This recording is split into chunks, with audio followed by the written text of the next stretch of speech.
الحمد لله الحمد لله نحمده ونستعينه ونستغفره ونؤمن به ونتوكل عليه ونعوذ بالله من شرور أنفسنا ومن سيئات أعمالنا من يهده الله فلا مضل له ومن يضلله فلا هادي له وأشهد أن لا إله إلا الله وحده لا شريك له وأشهد أن سيدنا وحبيبنا وشفيعنا صلى الله عليه وسلم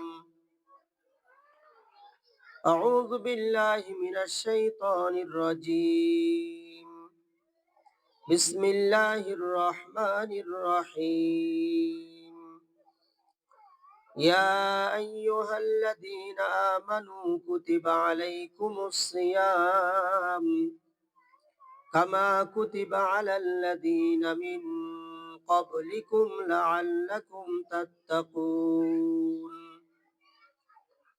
أياما معدودات فمن كان منكم مريضا أو على سفر فعدة من أيام أخر وعلى الذين يطيقونه فدية طعام مسكين فمن تطوع خيرا فهو خير له وأن تصوموا خير لكم إن كنتم تعلمون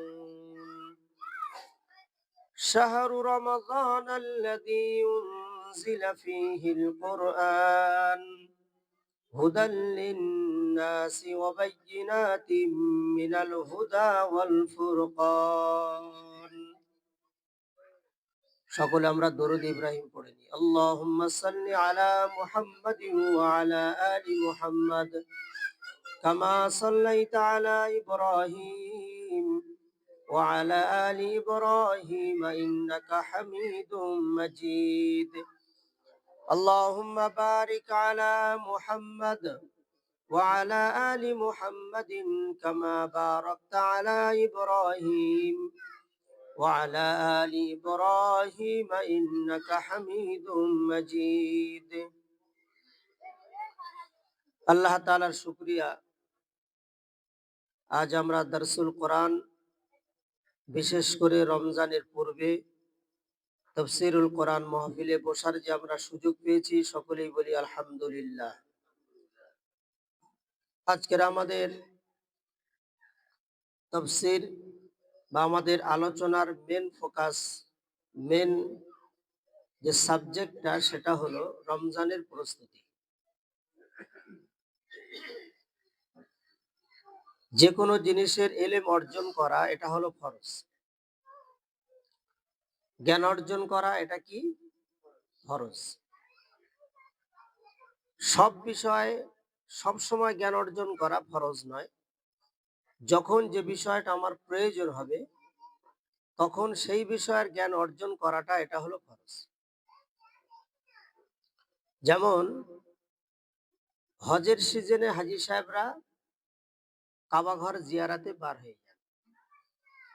এখন ওনার জন্য হজের জ্ঞানটা অর্জন করাটা অন্য সময় ফরজ নয়। উনি 10 বছর পরে হজে যাবেন, 10 বছর আগে এরকম কোন মুফতি সাহেব ফতোয়া দিয়েছেন যে উনি যাবেন 10 বছর পরে? আর 10 বছর আগে থেকে জ্ঞান অর্জন করবে। তলাবুল ইলমি ফারিজাতুন আলা কুল্লি মুসলিম। তলাবুল ইলমি ফারিজাতুন আলা কুল্লি মুসলিম, প্রত্যেকটা মুসলিম। আর মুসলিম শব্দের ভিতরে আছে নর এবং নারী, দুজন মিলেই তো মুসলিম। আমার বাড়ির স্ত্রী, সেও মুসলিম। তো প্রত্যেকটা নর এবং নারী তাদের ইলম অর্জন করা ফারিজা। আল্লাহ রসুল বলছেন এটা দায়িত্ব এবং তার কর্তব্য। এখান থেকে আমরা বলতে পারি কোন বিষয়ে তার ইলম, যে বিষয়ে তার যখন যেটা প্রয়োজন হবে সেই বিষয়ের ইলম অর্জন করাটা তার জন্য ফরজ। এখন সামনে রমজান মাস আসছে, তাহলে রমজান সম্পর্কে, সিয়াম সম্পর্কে, রোজা সংক্রান্ত যাবতীয় বিষয় সম্পর্কে, যেমন রমজানের সঙ্গে জড়িত যাকাত, রমজানের সঙ্গে শবে কদর, রমজানের সঙ্গে জড়িত তারাবি, রমজানের সঙ্গে জড়িত আছে আমার ইবাদত নফল সব। তাহলে এই যাবতীয় বিষয়ে জ্ঞান অর্জন করা এই মুহূর্তে কিন্তু প্রত্যেকটা মুসলিম নর এবং নারীর উপরে ফরজ হয়ে গেছে। একটা জিনিস হলো আমল করা, আর একটা হলো সেই আমলের জ্ঞান অর্জন করা, দুটো আলাদা আলাদা। একটা হলো আমল করা, সিয়াম একটা আমল, সালাত মানে নামাজ একটা আমল, হজ একটা আমলের নাম। আর সেই বিষয়ে জানাটা, সেই বিষয়ে শিক্ষা অর্জন করাটার নাম হলো ইলম। এজন্য দুটো মিলিয়ে আমরা বলি ইলম ও আমল। তাহলে আগে কোনটা, আমল না ইলম? কোরআনে সূরা মুহাম্মদ ২৬ পারাতে আল্লাহ তাআলা এই বিষয়টা তিনি পরিষ্কার বলেছেন, ফাআলাম আন্নাহু লা ইলাহা ইল্লাল্লাহ। আল্লাহ বলছেন এটা, যে কোনো এটা হাদিস নয় যে জাল জয়ীফের ব্যাপার আছে, না। ফাআলাম, আল্লাহ বলছেন প্রথমে তুমি জ্ঞান অর্জন করো। কোন বিষয়ে? আন্নাহু লা ইলাহা ইল্লাল্লাহ, আল্লাহ ছাড়া কোনো উপাস্য নেই, কোনো মাবুদ নেই, কোনো ইলাহ নেই। এই বিষয়টা, এর প্রতি ঈমান ও বিশ্বাস ইয়াকিন করার আগে তুমি লা ইলাহা সম্পর্কে জানো।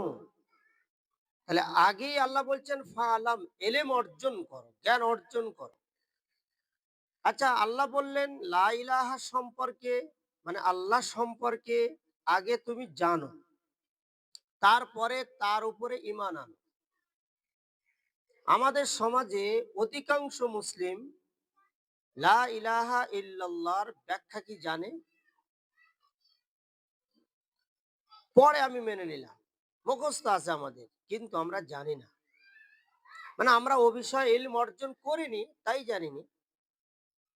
আমার কাছে যে কলেমাটা আছে ওটা তো বাপদাদা থেকে পাওয়া কলেমা, ওটা তো ইলম অর্জন করার মাধ্যমে কলেমা নয়।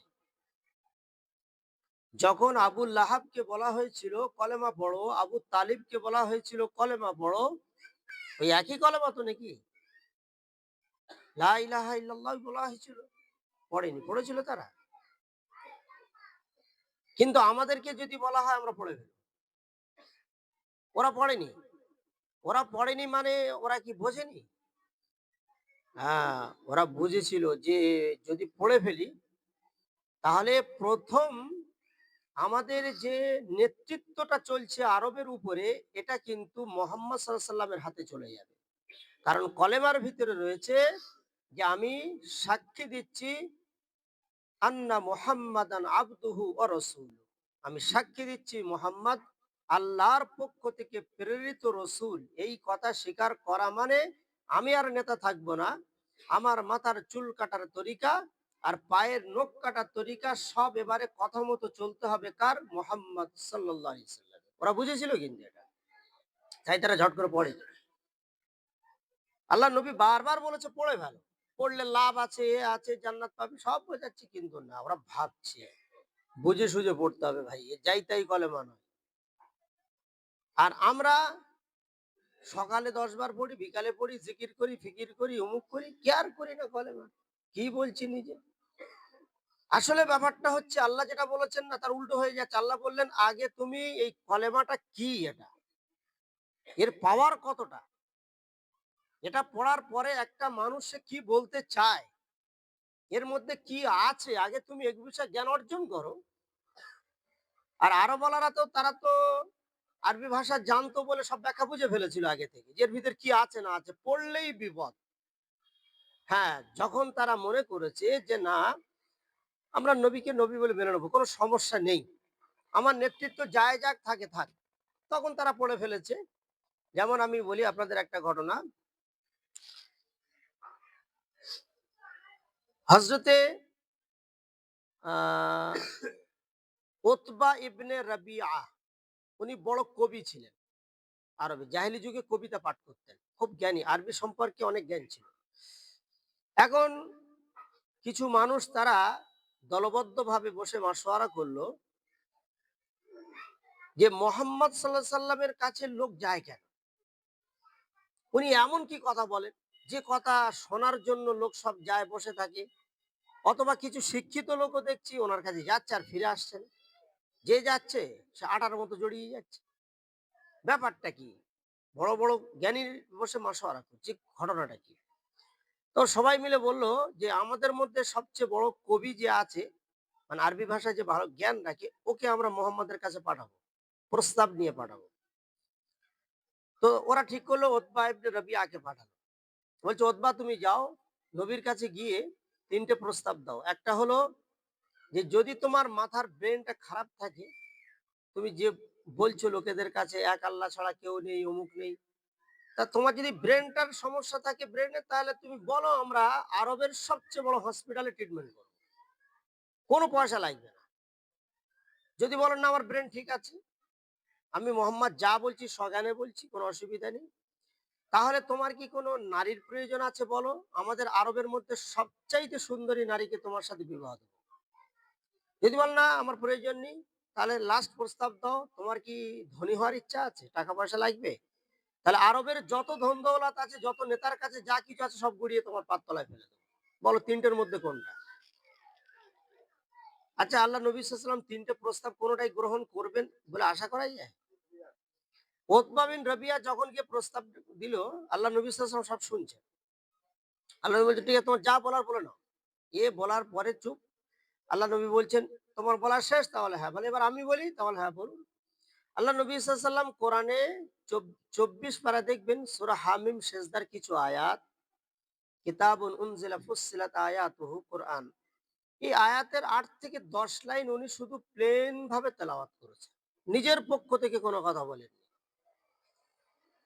যেই বলছেন, উনি আয়াতগুলো যখন তেলাওয়াত শুরু করেছেন, তখন ওতবা তো বড় কবি ছিল আরবের, না, ও আরবি ভাষার উত্থান পতন বুঝতো, জেদ জবর কোথায় মানে পাল্টাচ্ছে, কি হচ্ছে, সব জানতো ওরা। ওতবা ঠান্ডা হয়ে যাচ্ছে আস্তে আস্তে, ওরা বাকশক্তি হারিয়ে ফেলছো, যে কি বলবো আমি, মানে মোহাম্মদ যে কথাগুলো বলছে, এই কথাগুলোর কোনো জবাবই দেওয়ার আমার কোনো জায়গা নেই এখানে। তাহলে আমাকে যারা পাঠিয়েছে, পিছনে অপেক্ষা করেছে যে গিয়ে এক্ষুনি একটা রিপোর্ট নিয়ে ফিরে আসবে, কোন একটা প্রস্তাবে হয়তো রাজি ভাজি হয়ে গিয়েছে, আমরা সেটা ভাববো। এখন এরা 10-12 জন পিছনে ওনাকে পাঠিয়ে দিয়ে ওরা বসে আছে। এখন ওতবার সাথে আজানটা একটু হয়ে যায়। সূরা নাম্বার বলবেন?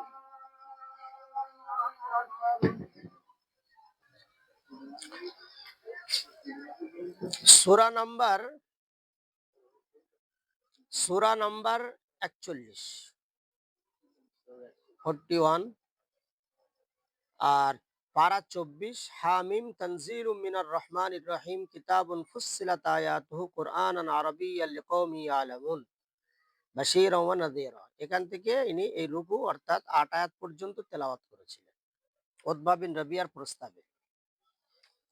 তো উতবা বিন রাবিয়ার প্রস্তাবে যখন, উতবা বিন রাবিয়ার প্রস্তাবে যখন 41 নম্বর সূরা যেটা বললাম, 24 পারা, এটা যখন তেলাওয়াত করলেন, উতবার শরীর ধীরে ধীরে ঠান্ডা হয়ে যাচ্ছে। এদিকে পিছনে যারা সাথীরা পাঠিয়েছিলেন না, ওরা অপেক্ষা করছে যে উতবা কোন একটা রায় নিয়ে আসবে, আর আসে না।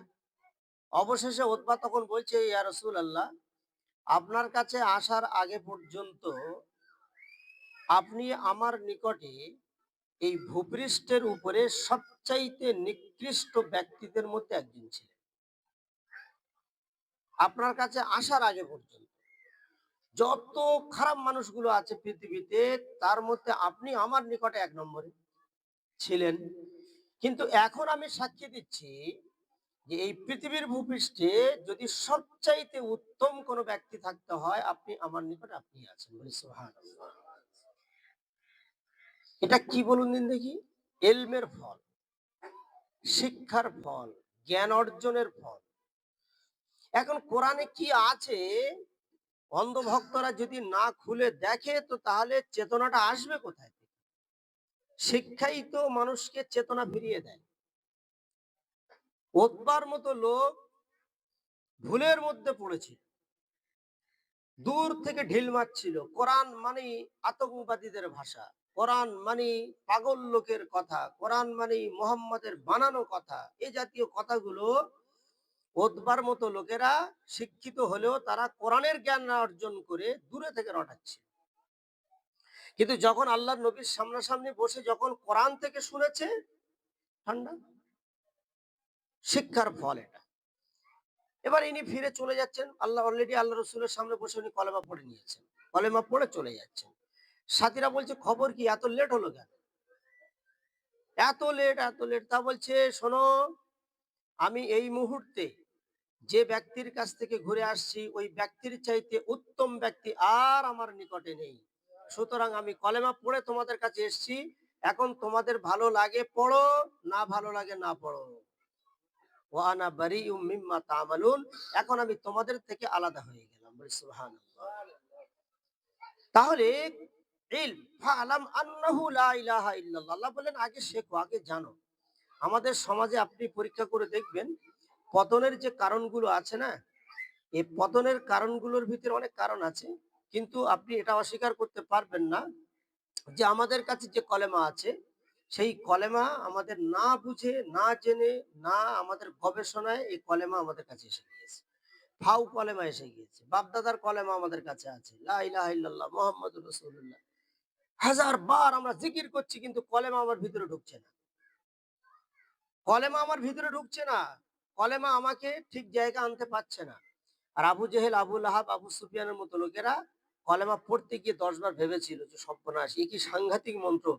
পড়তে যদি হয় একেবারে পড়বো। জীবন ভরের মতো পিছনে যত ঠাকুর-ফাকুর আছে সব ফেলে-ফুলে দে, তবে পড়বো। কলেমা ওরা বুঝেছিল, কলেমা পড়া মানে ঠাকুর পূজা করা যাবে না। ওরা জানে কলেমা পড়া মানে আল্লাহর নবীকে মেনে নেওয়া ছাড়া দুনিয়ার কোনো কাউকে নেতা বলে স্বীকার করা যাবে না। ওরা জানতো। ওরা জানতো কলেমা পড়া মানে যে আল্লাহ তাআলাকে এমন ভাবে রব বলে মেনে নিতে হবে যে পৃথিবীতে মাথার কারোর সামনে আমাদের নত হবে না। কিন্তু ওরা তো এগুলো চাচ্ছিল না। ওরা সব জানে, কলেমার অর্থ কি সব জানে। তারপরে পড়ছিল না কেন জানেন? ওরা জানে ক্ষণিকের দুনিয়ায় ভোগ করতে হবে, রাজনীতি করতে হবে। হ্যাঁ? দেশ দখল করতে হবে। তারপরে আমাদের একটা পদের ব্যাপার আছে, পদগুলো ধরে রাখতে হবে। এইসব লোভে পড়ে বেচারারা তারা এই আবু লেহেব, আবু লাহাব, তালেব, এসব বড়, বড় নেতা ছিল। এই নেতাগিরি এদেরকে সর্বনাশ করে দিয়েছে। মান সম্মানে ফেলে দিয়েছিল। কিন্তু এরা সব জানতো। আজও দেখবেন কিছু নেতারা আছে সব জানে। জানার পরেও বেয়াড়া মারে।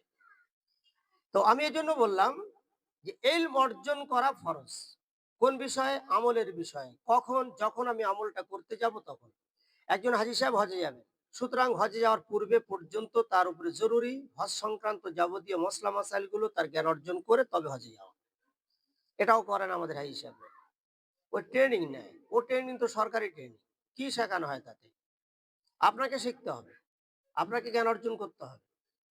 আপনাকে মৌলভী সাহেবের সামনে বসতে হবে। তাদের কাছে যেতে হবে, দৌড়তে হবে, বই পড়তে হবে। পড়ে আপনাকে টনটনে জ্ঞান অর্জন করে আরবে যেতে হবে। আপনি না শিখে, না জেনে বুঝে যদি যান, আপনার আমলও বরবাদ হবে। আমলে যদি বেদাত কিছু হয়ে যায় আপনি জানতে পারবেন না। আমল করেও কিন্তু আমার জাহান্নামে যেতে হবে।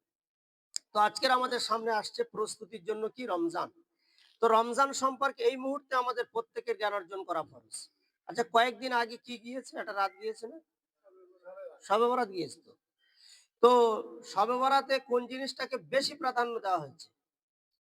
শবে বরাতের দিন বা রাতে কোন জিনিসটাকে বেশি প্রাধান্য দেওয়া হয়েছে? রাতে নামাজ। গুরুত্ব সহকারে সব নামাজ পড়েছে তো মসজিদ ভর্তি মুসল্লি? হালুয়া রুটি আর কি হয়েছে? আমরা সমালোচনা না, আমরা শেখার জন্য বলছি। আর কি হয়েছে ভাই? হালুয়া রুটি। আমি বলি শুনুন, বোমও পড়েছে। এখন বিষয়টা হচ্ছে শবে বরাত যারা করেছে, এখন তাদেরকে আমরা সমালোচনা করার আগে তাদের আমলগুলোকে আমরা, আল্লাহ যেন আমাদেরকে হেফাজত করেন এটা আমাদের নিয়ত করতে হবে। আমরা কারোর ইসলাহ করার আগে আমি নিজে ইসলাহ হতে হবে। আমাকে প্রথম সংশোধন হতে হবে যে আমি কি করছি। দেখুন, টেস্ট পরীক্ষা যখন হয়, ওই বাচ্চাদের টেস্ট, মাধ্যমিকের ফাইনালের আগে টেস্ট হয়। টেস্ট পরীক্ষায় কি হয়, কোন কোন সাবজেক্টের টেস্ট হয়, যে সাবজেক্ট গুলো ফাইনালে আসবে তার টেস্ট হয়। আচ্ছা, ফাইনালে যে পরীক্ষাগুলো হবে সেই পরীক্ষার উপর ভিত্তি করে যদি টেস্টটা না হয়, তাহলে টেস্টের কোনো মানে আছে? ও পরীক্ষা দেবে ফাইনালে, মাধ্যমিকের পরীক্ষায় বসবে আর 9 এর টেস্ট হচ্ছে, তাহলে এও হলো না। ওখানে যে সাবজেক্ট গুলো যেভাবে পরীক্ষা আসবে সেই সাবজেক্ট গুলোর তার 2 মাস আগে একটা অনুমান করে নেওয়া হয় যে ছেলেগুলো পারবে কি পারবে না। এজন্য ফাইনালের সাথে টেস্টের একটা মিল থাকতে হবে। এজন্য অনেক ছেলেরা জানে টেস্টের যে কোশ্চেন গুলো ওরা ফলো করে, জানে এর মধ্যে অন্তত 10টা হলেও আসবে। আর একেবারে যদি সব বাইরে পড়ে যায় তাহলে টেস্টের কি মানে হলো? এখন আল্লাহ রসুল সাল্লাল্লাহু আলাইহি ওয়াসাল্লাম বলছেন রমজানের টেস্ট, রমজানের প্রস্তুতি মাস হলো শাবান মাস। এই যে মাসটা চলছে, এটা কোন মাস? রমজানের জন্য এটা প্রস্তুতির মাস, যার ইংরেজি বলি টেস্টের মাস। এই মাসে আমাকে প্রস্তুতি নিতে হবে। কিসের জন্য? রমজান মাসের জন্য। আচ্ছা, রমজান মাসের জন্য, রমজান মাসে কি হবে? সিয়াম, তাই তো? তাহলে রমজানটা হলো ফাইনালের মাস, রমজান ফাইনাল খেলা হবে। আর সেটা কি? নামাজটা মূল নয়, সিয়ামটা মূল। রমজানের সিয়ামটা মূল। এখন ওই সিয়ামটাকে ফাইনালে যাতে আমরা পাস করতে পারি, 30টা রোজা কন্টিনিউ রাখতে পারি, তার সমস্ত হুকুম আহকাম গুলো মেনে চলতে পারি, তার জন্য রমজানের সিয়াম। এখন ওই সিয়ামটা হঠাৎ করে যদি আমাদের সামনে চলে আসে, তাহলে 11 মাস আমরা খেয়ে খেয়ে যা অবস্থা হয়ে গিয়েছি, হয়তো হঠাৎ করে রমজানের রোজা না রাখতে পারি, কষ্ট হবে। এই জন্য আল্লাহ তাআলা বললেন ওর আগে তোমাদের একটা মাধ্যমিকের মতো আগে একটা টেস্ট ফেলে দিই। ওখান থেকে তোমরা এমন ভাবে গুছিয়ে ওঠো, একটু শক্তি অর্জন করো, যাতে করে রমজানের ফাইনাল সিয়াম গুলো তোমরা ভালোভাবে রাখতে পারো। তার জন্য আল্লাহ কোন মাসটা দিয়েছেন? রমজানের হেফাজতের জন্য টেস্ট প্রস্তুতি হিসাবে কোন মাস? ভালো করে বুঝিয়ে, শাবান তো। তাহলে শাবানের মূল এবাদত যে টেস্টটা হবে, সেটা নামাজের উপরে বেশি গুরুত্ব দিয়ে হবে না হালুয়া রুটি না সিয়ামের উপরে গুরুত্ব দিয়ে হবে? কেন? যদি বলি কেন, তাহলে উত্তর কি হবে? যেহেতু ফাইনালে যেটা আসছে সাবানটা অন্য কিচ্ছু না, অন্য একটা মাসের জন্য একটা প্রস্তুতি মাস। তাহলে অন্য মাস বলতে রমজান মাস, আর রমজানে আমরা দেখছি সিয়ামটা মেন, তাহলে সাবানের সিয়ামটাই মেন হবে। হাদিসে কি আছে, কোরআনে ওসব পরে হবে, আগে সাধারণ আইডিয়াতে আমরা বোঝার চেষ্টা করি। এখন শয়তান এই জিনিসটাকে খুব ভালো করে গবেষণা করে দেখলো যে শাবান মাসে সিয়ামের উপরে যদি উম্মতের চাপ দিই, যেটা হাদিসে আছে, তাহলে তো আমার মেহনত বেকার হয়ে যাবে। আমি তো চাইবো নানির কবর কোথায় আর এরা সালাম করবে কোথায়, এক বলবো আর এক শুনবে। রমজানে আছে সিয়াম, শাবানে হবে প্রস্তুতির জন্য সিয়াম। হযরতে আয়েশা রাদিয়াল্লাহু তাআলা আনহা সহি হাদিস শোনাচ্ছি, উনি বলছেন শাবান সম্পর্কে, উনি বলছেন আমি আল্লাহ রসুল সাল্লাল্লাহু আলাইহি সাল্লামকে দেখেছি শাবান মাস যখন শুরু হয়ে গিয়েছিল বা শাবান মাস যখন এসে যেত, তো উনি 1 তারিখ থেকে রোজা রাখা শুরু করতেন, প্রায় প্রায় রোজা রাখতেন। ওনার কাছে ওই 15 শাবান আর ওই 16 শাবান বলে কোনো কিছু ছিল না। শুরু থেকেই প্রায় রোজা রাখতেন, মাঝে মাঝে এক আধটা কামাই করতেন, কি করতেন না এরকম অবস্থা। উনি বলছেন ওয়ালা ইফতিরু, আমার ভয় হচ্ছিল আল্লাহ রসুল ওনার রোজার কাজা করবেন না, রমজানের গায়ে চলে এসছে তবু দেখছি তিনি রোজা রাখছেন। সেই 20-র পরে 27-28-এও রোজা রাখছেন তিনি। তাহলে আয়েশা রাদিয়াল্লাহু তাআলা আনহা যেটা বলেছেন এটাই কিন্তু আমরা বাস্তবের সাথে মিল পাচ্ছি। যেহেতু সামনে রমজান, তো রোজা রাখার মাধ্যমে আমাকে প্র্যাকটিস করতে হবে। তাহলে সাবানে আপনার যতটা সম্ভব বেশি, বেশি করে যদি কেউ রোজা রাখে, তাহলে এটাই হলো হাদিস অনুযায়ী প্রস্তুতির মাস, টেস্টের মাস। এটা আমরা প্রমাণ করলাম। এখন আমরা রোজা বাদ দিয়ে ১ তারিখ, ২ তারিখ, ৩, ৪, ৫, ৬, ১০, ১১ সব ঘুমোবে। ১ দিন কি ২ দিন, ৩ দিন রোজা রাখবে। আবার তারপরে ফের খাওয়া শুরু করে দেবে। আর নিসফে শাবানের রাতে গিয়ে যদি নামাজের উপরে বেশি জোর দেয়, চাপ দেয়, তাহলে এখানে নামাজ নিয়ে তো কোনো গল্প নয়। সামনে প্রস্তুতি আসছে তোমার রোজার জন্য। সিয়াম, তুমি নামাজ নিয়ে টানাহেঁচড়া করছো কেন? দ্বিতীয় কথা এটাই যে রমজানের প্রস্তুতির জন্য এই মাসে দেখবেন কিছু মানুষ হালুয়া রুটি করে থাকে, করে তো? আমি একটু আগেই বলেছি, আপনি যে আমলটা করতে যাবেন সেই আমলের ইলমটা অর্জন করুন। আমি বলছি না আপনাকে মাওলানা হতে হবে। মাওলানাদের ব্যাপারেও কোরআন আয়াত রয়েছে, মান ইউরিদিল্লাহু বিহি খায়রান ইফাক্কিহু ফিদ্দিন। আল্লাহ বলছেন, আল্লাহ যাকে চাইবে তাকে দিনের কিছু বুঝ দান করবেন। ওটা যাকে চাইবেন মানে সবাইকে না। কিছু মানুষকে আল্লাহ নির্বাচন করে রাখবেন যুগে, যুগে আলেম ওলামা। এবং আলেম মানে আমি বলছি না সব আলেম, কিছু আলেমকে আল্লাহ নির্বাচন করেন। যারা এক, এক এলাকাতে ইসলাহের কাজ করবে, সংশোধনের কাজ করবে, যাদের দ্বারা আল্লাহ কোরআন এবং হাদিসের বিস্তার লাভ করাবে। এটা আল্লাহ নির্বাচন করে থাকেন। মা ইউরিদিল্লাহু বিহি, আল্লাহ যার ব্যাপারে চাইবেন খায়রান, তাকে দান করবেন ভালো জিনিসটা। ইফাক্কিহু ফিদ্দিন, দ্বীনের ফিকহ, দ্বীনের জ্ঞান, দ্বীনের বুঝ তাকে দান করবেন। এই দ্বীনের বুঝটা বড় সাংঘাতিক জিনিস। এটা এক শ্রেণীর মানুষের জন্য। কিন্তু সকলের জন্য যেটা জরুরি, তলাবুল ইলমি ফারিজা, ইলম অর্জন করা ফরজ। আপনি যে কাজ আমি শবে বরাত করতে যাব, ঠিক আছে, শবে বরাত সম্পর্কে আমার জ্ঞান অর্জন করা ফরজ। শবে বরাত সম্পর্কে জ্ঞান অর্জন করা আমাকে ফরজ। তারপরে শবে বরাত করা উত্তম। যদি বলি যে না আমি জ্ঞান অর্জন করব না, আমার মসজিদের ইমাম সাহেব উনি আমার বদলে যে জ্ঞানটা অর্জন করেছেন ওটাই আমার জ্ঞান। তাহলে আপনি কেন বলেন না যে সর্বক্ষেত্রে আপনি ইমামের উপরে দোহাই দিয়ে চলেন না কেন?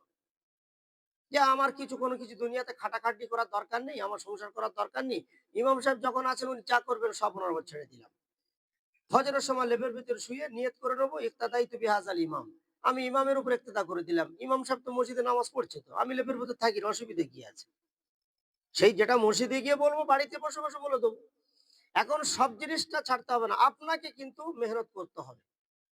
সুতরাং যারা দেখবেন হালুয়া রুটি, আমি একটু বলে দিই এটা। তারা যুক্তি দেয় কি যে আল্লাহ রাসূল সাল্লাল্লাহু আলাইহি ওয়াসাল্লামের নাকি দাঁত ভেঙে গিয়েছিল। হ্যাঁ, যুদ্ধের ময়দানে সেই দাঁত ভেঙে যাওয়ার পাশে স্বাভাবিক দাঁতটা যদি পড়ে, পড়ে যায়, তো এখনো ডাক্তাররা কি বলে যে ভাই ১-২ দিন অন্তত আপনি নরম জিনিস খাবেন। শক্ত জিনিস আপনার চলবে না। তো তৎকালীন সময় হালুয়া হোক, রুটি হোক আর সুজি হোক যা কিছু আল্লাহ রাসূল খেয়েছেন নরম জিনিস। ওনার মানে ওহদের ময়দানে যে যুদ্ধ করতে গিয়ে দাঁতটা শহীদ হয়েছিল ভালো। কিন্তু আমাকে মনে রাখতে হবে এটা ছিল কবে? শাওয়াল মাসের ৭ তারিখ। ভালো করে বুঝবেন। আল্লাহ রাসূলের দাঁত ভেঙেছিল কত তারিখে ছিল ওটা? এরা খায় কত তারিখে? শাবানের ১৫। আর আল্লাহ রসুল ইসলামের দাঁত ভাঙছে শাওয়াল মাসের ৭ তারিখে। ভালো করে বুঝুন। শাওয়াল মাসের ৭ তারিখে যুদ্ধ হয়েছিল। ওহদের যুদ্ধে দাঁতটা ভেঙে গেল। আচ্ছা তাহলে আমাকে যদি খেতে হয় হালুয়া রুটি, তাহলে আমি ওই তারিখ ধরে খাবো। তাই তো নাকি? এখন আল্লাহ রসুলের শাওয়াল মাসের ৭ তারিখে ভেঙেছে। তারপরে দেখুন শাওয়ালের পরে জিলকদ, জিলহজ, মহরম, সফর, রবিউল আউয়াল, রবিউস সানি, জমাদিউল আউয়াল, জমাদিউস সানি, রজব, শাবান। প্রায় ৯ মাস পার করে দিয়ে ১০ মাসের মাথায় গিয়ে এরা সেই কথা মনে পড়েছে এই সময় হালুয়া রুটি খাচ্ছে। তখন আল্লাহ রসুলের দাঁত ফাঁত সব ভালো হয়ে গেছে। আচ্ছা বলুন এটা কি রসুলের ভালোবাসায় খেলো? না নিজেদের সুবিধার মতো খেলো? নিজেদের সুবিধা মতো খেয়েছে। তো এইজন্য বেদাতের লক্ষণ হলো এরা যে কাজটা করবে যুক্তি দেবে এক, আর কোরআন হাদিস বলবে আরেক। কোনটা মিল পাবেন না। এইজন্য আমি বললাম আমরা যখন যে কাজটা করব সে কাজটা দলিল সহকারে করব। আমি বলছি না যে আপনি করবেন, আপনি করুন। আলহামদুলিল্লাহ ইবাদত করা হিন্দুস্তানের লোকের একটা নেশা। বাস্তব কথা বলছি। আরবের লোক এত ইবাদত করে না। ওরা খুব কম ইবাদত করে। কিন্তু হিন্দুস্তানের লোকেরা, পাকিস্তান, বাংলাদেশের লোকেরা আমাদের একটা টেনডেন্সি কি জানেন? আমরা বেশি, বেশি নামাজ পড়তে ভালোবাসি। আমরা বেশি রোজা রাখতে ভালোবাসি। কিন্তু সমস্যা হচ্ছে আমাদের কাছে নামাজ প্রচুর আছে, রোজা প্রচুর আছে, দলিল কম আছে। আর আরবের লোকের কাছে নামাজ কম আছে, রোজা কম আছে, দলিল বেশি আছে। এটাই হলো তফাৎ। এই জন্য আমাদের দলিলগুলো খুঁজে খুঁজে আমল করতে হবে। আমি সেদিন দেখছিলাম কোথায় যে দল বেঁধে সেদিনে দেখছি কবর জিয়ারাতে চলে গেল রাত্রেবেলা। এক ধার থেকে সব গুছিয়ে রেখে দিয়েছে, ৭-৮টা কবর জিয়ারাত করে সব রাত্রে চলে আসলো। তা আমি ওদের যে ইমাম সাহেব ছিলেন মাওলানা ওবায়দুর রহমান বলে, আমি আমার বন্ধু লোক হিসেবে আমি জিজ্ঞেস করলাম, আমি কবর জিয়ারাতের হাদিসটা কি আছে মাওলানা সাহেব, একটু শুনলে ভালো হতো। তাহলে কেন, ওই আয়েশার হাদিস, মেশকাতে একটা হাদিস আছে কিন্তু। সে হাদিসটা কি বলা হয়েছে যে আল্লাহ রসুল সাল্লাম উনি বললেন যে আমি রাত্রে উঠে দেখলাম যে আমার স্বামী মোহাম্মদ রসুল্লাহ আমার পাশে ছিলেন না। তা আমি খুঁজতে বার হলাম, গিয়ে দেখছি আল্লাহ রসুল জান্নাতুল বাকি কবরস্থানের পাশে গভীর রাত্রিতে দাঁড়িয়ে আছে। আমি দূর থেকে দেখে পালিয়ে চলে আসলাম, এত দ্রুত এসে শুয়ে পড়লাম যে রসুল যেন আমাকে দেখতে না পায়। কিন্তু আল্লাহ রসুল দেখেই ফেলেছেন, অলরেডি তিনি চলেও আসলেন পিছনে পিছনে এসে বলছে, আয়েশা আইয়াহিফাল্লাহু ওয়া রাসূলা, তোমার কি ধারণা হচ্ছে যে আল্লাহ এবং তার রসুল তোমার সাথে নাইনসাফি করবে? মানে রসুল মনে করেছেন যেটা, যে আয়েশা পিছন পিছন যাচ্ছে, মানে ও মনে করছে আমি অন্য কোনো স্ত্রীর ঘরে যাচ্ছি কিনা। একটা ব্যাপার থাকে শতাশতিনের একটা। তো এই জন্য আল্লাহ রসুল উত্তরটা ওইভাবে দিলেন যে তুমি ভাবছো আমি নাইনসাফি করব? আজকে তোমার যদি পালা হয় আমি তোমার এখানে থাকবো, আমি অন্য কোনো স্ত্রীর ঘরে যাব না, মনে রেখে দাও। হযরতে আয়েশা লজ্জায় আর কিছু বলতেও পারছেন না, চুপচাপ শুয়ে পড়লেন। হাদিসটা এই পর্যন্ত শেষ। মুহাদ্দিসিনরা হাদিসটাকে দুটো পার্টে ভাগ করেছে। একদল মুহাদ্দিসিন যাদের সংখ্যা খুব অল্প, তারা বলছে এই হাদিসটা আল্লাহ রসুল যে কবরস্থানে গিয়ে দাঁড়িয়েছিলেন এটা কিন্তু শাবান মাসের ১৫ তারিখের রাত নাকি ছিল, সঠিক তারা বলছে না। কিন্তু অধিকাংশ মুফাসসিরিনরা বলছেন, হাদিসের ব্যাখ্যাকারীরা বলছেন যে ও রাতটা ১৫ই শাবান ছিল কিনা কোনো গ্যারান্টি নেই। আচ্ছা আমি ধরে নিলাম ১৫ রাত ছিল ওটা। তারপরেও কি আমরা যেটা করি সেটা ওই হাদিসের সাথে মিল আছে? আমি ধরে নিলাম, আমি যুক্তির খাতিরে তর্কের খাতিরে মেনে নিলাম হাদিসটা ওই রাত্রের হাদিস, আয়েশার হাদিসটা। হযরত আয়েশা বলছেন, কথাগুলো শুনুন ভালো করে। হযরত আয়েশা বলছেন যে আমি ঘুমিয়েছিলাম। তাহলে আমরা এই রাত্রিতে যেভাবে জাগার জন্য মানুষকে তাকিদ করি, ফজিলত বর্ণনা করি, জাগলে এই হবে সেই হবে, হযরতে আয়েশা এবং আল্লাহর নবী সাল্লাল্লাহু আলাইহি ওয়াসাল্লাম তানারা কি জানতেন না যে আজ রাতটা জাগার রাত? উনি কেন বললেন যে আমি ঘুমিয়েছিলাম? ওনার তো নামাজের কোনো বর্ণনা হাদিসের মধ্যে নেই, সারা রাত তো ঘুমিয়ে, উনি নিজেই বলছেন গভীর রাত্রিতে উঠে দেখলাম রসুল আমার পাশে নেই। তাহলে উনি ঘুমিয়েছেন। আল্লাহ রসুল ওনাকে কেন জাগাননি? উনি কি জানতেন না এই রাতটা অত্যন্ত ইবাদতপূর্ণ একটা রাত? আয়েশা তুমি ঘুমিয়ে আছো কিভাবে? ওঠো। অথবা তিনি যখন কবরস্থানে যাচ্ছেন তো জাগিয়ে যেতে পারতেন। আয়েশা অন্তত এবার থেকে ওঠো, উঠে একটু তাহাজ্জুদ ফাহাজ্জুদ লাস্টের দিকে একটু কিছু করো। আল্লাহ রসুল নীরবে চলে গেলেন। ২ নম্বর দলিল, এই হাদিসটা যদি আমি ক্ষণিকের জন্য মেনে নিই শাবান মাসেই ঘটেছে, তাহলে আয়েশা বলছেন আল্লাহর রসুল একা কবরস্থানে গিয়ে বসে আছেন।